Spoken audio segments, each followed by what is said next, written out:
Sean ustedes bienvenidas y bienvenidos al programa de Economía de Frente. En esta ocasión, como invitado, Alfredo Ávila Gesles, un operador en el mercado financiero internacional mexicano que opera en las lides financieras internacionales.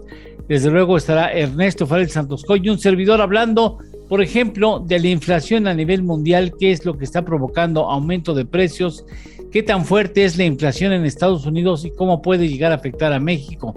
Así como el dato es referente de pasadita, vamos a hablar de la iniciativa de ley de ingresos que en este momento está en manos de los legisladores para su definición antes de que concluya el presente mes. Bienvenidos, bienvenidas, comenzamos.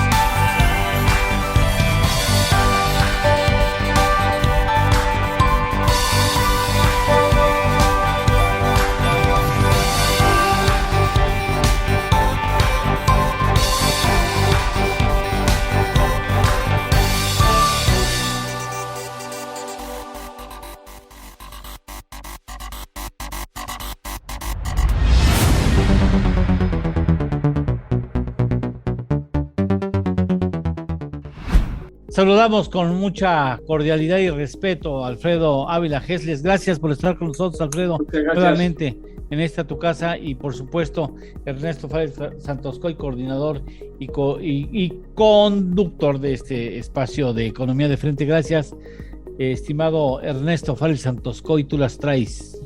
Eduardo, Alfredo, ¿qué tal? ¿Cómo están? ¿Qué tal, amigos? A ver, vamos a empezar por lo internacional, porque si no después se nos mosquea la mercancía y la gente se va. A ver, ¿qué diablos está pasando a nivel internacional que los precios siguen subiendo? Bueno, pues la inflación en Estados Unidos, igual que en todo el mundo, sigue en ascenso. Sí. En el caso de Estados Unidos, la inflación se subió de un mes a otro de 5.3 a 5.4 la inflación al consumidor. Pero la inflación... Decir que qué poquito, el público que no sabe va a decir, qué poquito. Nada más que ahí lo que está, digamos, la meta de inflación es el 2%. Siempre ya preocupante.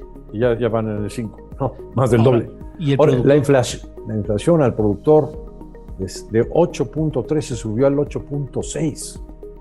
Ahí sí. Entonces ahí estás viendo cómo pues hay todavía una presión para subir precios muy, muy fuerte. Oye, a ver, déjame preguntarte una cosa sí, antes de que pasemos con Alfredo.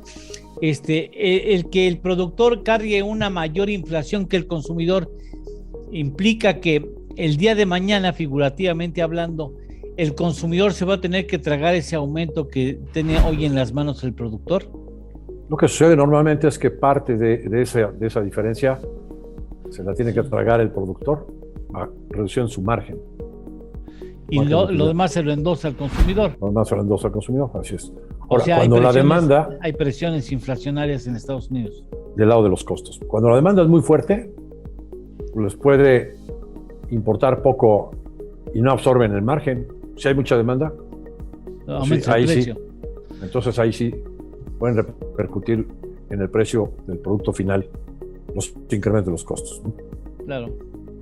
Está bien. Ahora. Pero tiene una serie de consecuencias esta inflación tan alta, ¿no? Ya dijo el Fondo Monetario Internacional, ya advirtió que no es tan temporal como dicen los demás. Lo dijo el Fondo Monetario Internacional, no lo dije yo. No dijo el Fondo Monetario Internacional, no es tan temporal como afirma Ernesto Farel Santoscoy, no. No hizo referencias a... No es tan temporal como lo cree Alfredo Ávila Gesles. Como lo afirman en ese programa que hay ahí de Economía de Frente. En México. Internacionalmente, porque por internet se ve en todo el mundo, ¿no? Claro, lo dijo en inglés, por supuesto. Así es. Pero bueno, pues esto puede tener implicaciones en cambios en la política monetaria en todo el mundo, incluyendo la Reserva Federal, ¿no? Alfredo. Sí, mira, habíamos comentado la vez anterior que los analistas del mercado están esperando el tapering en noviembre, en primer lugar. Ahora, tapering es estaba Perdón, escuchando. ahora le explicamos a la gente qué es el tapering. Por si ya se les olvidó. A ver, se lo sabe más Ernesto que yo. Le van cerrando la llave poco a poco a la creación de dinero La compra de a través de la compra de bonos. activos financieros. Que hace la Reserva Federal a los bancos, Sí. recibe los bonos, entrega dinero. Así se crean los dólares. Y son 120 mil millones de dólares mensuales. Nada Entonces, nada más. Eso es lo que tiene al dólar bajando contra todas las monedas. Y entonces el tapering es que van a empezar a cerrarle la válvula a la creación de dinero. Seguimos, Alfredo. Sí, mira, ahora, ese por un lado. Ahora, he estado escuchando los pronósticos de los analistas en Bloomberg y para el año que entra, el consenso por ahora es que suban las tasas 2 veces en 2022, de acuerdo a los pronósticos que hasta ahorita van. Si ustedes se fijan, el precio del petróleo pues ha estado sube y sube, o sea, no para. Hay quienes están pronosticando 90 a finales de diciembre. Bueno, perdón, está ya en 85 en esta semana. Sí. Rebasó los $85 barril. Sí, entonces te digo, alguien, porque es una persona, no es el mercado, no es el consenso, alguien está pronosticando 90 a finales de diciembre. Entonces, todo esto levanta precios, ¿no? Insumos, productos, etcétera. Genera expectativas. Exacto. Entonces, es una presión para todos que están pensando qué es lo que va a suceder con toda esta alza de precios, ¿no? Sin embargo, yo creo que hay productividad y hay buenos números de empresas de lo que viene saliendo hasta ahorita. O sea, ya están dando varios números, varias empresas y están saliendo bien. Entonces hay productividad y eso puede ayudar mucho. Sin embargo, esta alza de tasas yo creo que sí se debe dar el año que entra, porque está el proyecto de infraestructura, que es muy grande y todo eso, ¿no? Entonces, la gente sí está ahorita pues poniendo sus barbas a remojar en cuanto a situaciones de mercado, qué empresas son las que más debería estar y las que menos debería estar, ¿no? Y esta cuestión, como habíamos comentado la vez pasada, lo de Evergrande, pues el mercado americano lo tomó con mucha madurez. Entonces, Evergrande de alguna manera va a vender ciertos activos para poder hacer frente a sus adeudos. Entonces, y después hubo otras, ¿no, Alfredo? Después se sumaron otras chinas. Una fantasía, que se llama fantasía. Fíjate qué nombres. Hasta en el nombre estaban ya y pintaban que iban a ser chafitas, ¿no? Sí. Evergrande, pues sí fue grande. Ever. Pero exacto. Comentábamos la vez pasada, ¿no? Que tiene 1.6 millones de casas que tiene que terminar, que ya recibió anticipos. Así es. Y no tiene dinero para construirlas. Entonces, es lo que va a tener que hacer, Alfredo, ¿no? Que tiene que vender activos para poder terminar exacto, esas casas. Vender activos. Ya habían quedado en eso. Lo sacaron de inmediato, Ernesto, que lo iban a hacer, ¿no? Entonces, para poder pagar adeudos. Entonces, de alguna manera el mercado está más tranquilo. No significa que esto ya se resolvió, no se ha resuelto. Pero las cosas están más tranquilas y por eso el mercado ha venido subiendo en los últimos días con alguna volatilidad, ¿no? También no olvidemos el Bitcoin está subiendo durísimo, se hizo esta nota ETF que fue muy bueno para el mercado. Entonces el Bitcoin hay que seguirlo, el oro viene como tortuga subiendo. Oye, ¿le explicamos a la gente qué es el ETF? Sí, a ver, dale. Muy bien. Un ETF es una especie como de fondo de inversión. Que es riesgosa, ¿no? Que también tiene su riesgo. Un instrumento que replica algo a lo que está, digamos, enfocado ese ETF. Permíteme ir una pausa para que quede cómoda la explicación. Vamos a una pausa y explicamos qué es el ETF.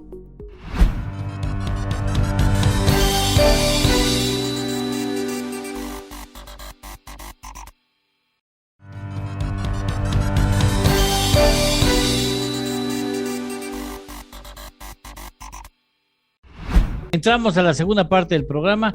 Explícanos, Ernesto, por favor, qué es el ETF. Es decir, es una especie de fondo de inversión que replica el precio de algún activo o de algún índice. Por ejemplo, tenemos ETFs que replican el índice Standard & Poor's, otro ETF que replica el índice Dow Jones, otro ETF que replica el precio del oro, como imitarlo, de la plata. ¿Sí? Imitarlo. Y entonces se creó un ETF que replica el Bitcoin. Eso es a lo que estaba. ¿Y para qué sirve un ETF? ¿Y para qué sirve un ETF? Pues para que en lugar de invertir en oro físico, se invierta en el ETF del oro. Es una nota con riesgo, ¿no? Es un fantasma. Ándale. Mírate, no, hay una cosa más que fantasma. Es una sombra que sigue los comportamientos en caso del oro o en caso del Bitcoin. Es correcto. Entonces nos platicabas, Alfredo, se creó un ETF del Bitcoin y fue bueno para el mercado, decías. Fue muy bueno para el mercado. Están en niveles ahorita muy altos de Bitcoin, 65,000, Ernesto. Entonces, realmente es algo que hay que seguir también. Al lanzar el ETF, ajá, al colocarlo, se jala dinero del mercado internacional. Correcto. Y ese dinero tiene que ser invertido, ya sea en derivados o lo que sea, pero al final tiene que estar metido en el activo, en este caso en el Correcto. Bitcoin. Entonces, en derivados, exactamente. Entonces lo infla más. Eso es lo que es. sucedió, ¿no? De 50,000 ya se fue a 65,000 dólares por Bitcoin. Sí. O sea, yo tengo gente metida en Bitcoin y están felices. O sea, se metieron en niveles de 38,000, 40,000. Bueno, ahorita está volando, ¿no? Y va a haber más dinero en la economía, pueden hacer utilidades, etcétera. No. O sea, pueden hacer más compras. No hay demasiada especulación en eso. Toma riesgos, ¿no? 100% de especulación. Es 100%. Bueno, la especulación es una parte de la masa del mercado, ¿no? Sí. Sí, luego los latinoamericanos lo vemos como algo malo, y no forzosamente es malo. El hecho de que haya muchos especuladores en un mercado genera que los precios tengan una mejor formación, al final de cuentas. Sí, la formación de precios. Así es. Ayudan a la formación de precios. Así es, en lugar de ser realmente perjudiciales. Que es muy distinto a gente que manipula un mercado para inflarlo o para bajarlo. Eso no es tiene, diferente. a ver, estoy pensando en voz alta.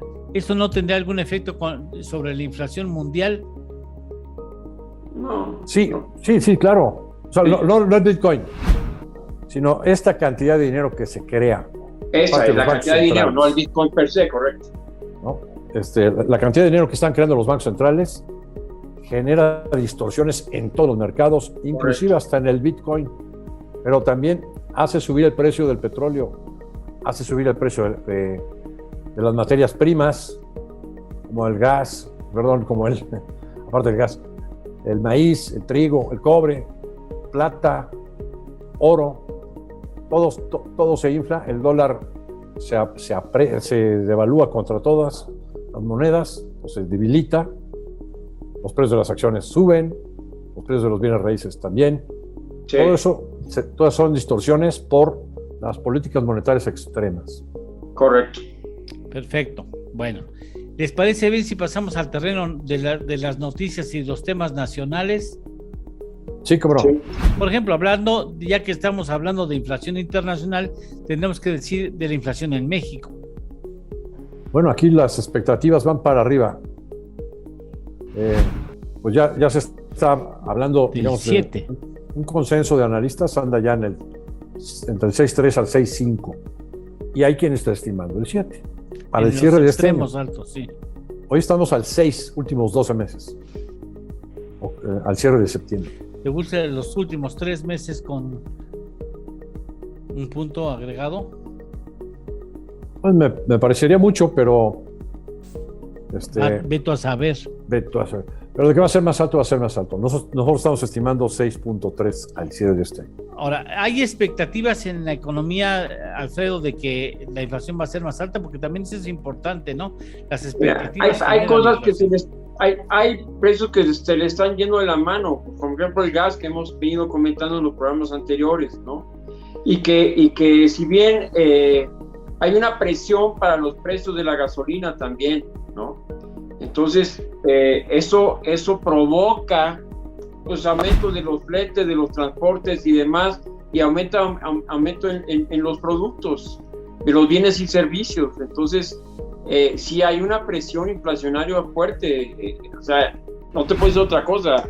Ernesto seguramente está de acuerdo conmigo, o sea, se les puede ir de las manos un poco, no es que se vaya de 6.3 a 20, no, pero sí hay presión en este momento, totalmente. Es una inflación importada. ¿Sí? Se calcula que la inflación importada en México puede ser superior al 10%. Madre. En el caso de Estados Unidos es 9.5%. A ver, vete.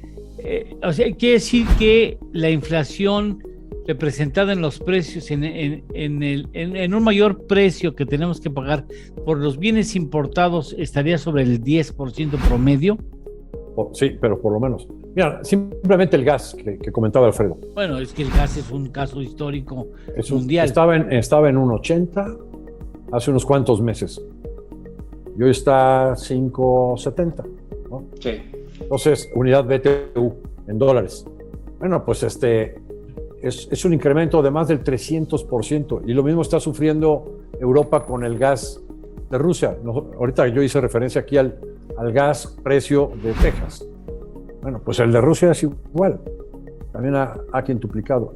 Y todo esto se debe a esas políticas monetarias exageradas, extremas, que han aplicado los bancos centrales de los países ricos para que los países puedan salir de la crisis, de la recesión sota que se provocó por la pandemia.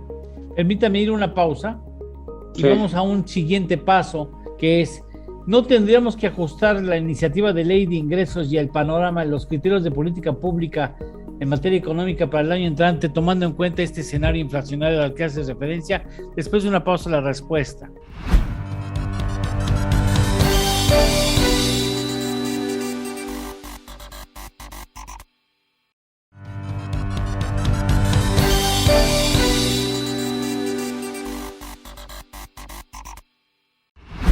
Entonces, esto no exigiría ajustar los documentos básicos para el año entrante que se discuten en la Cámara de Diputados y pasarán a la de senadores. Yo pienso que un presupuesto siempre debe ser conservador, y así se hizo. Está bien planteado.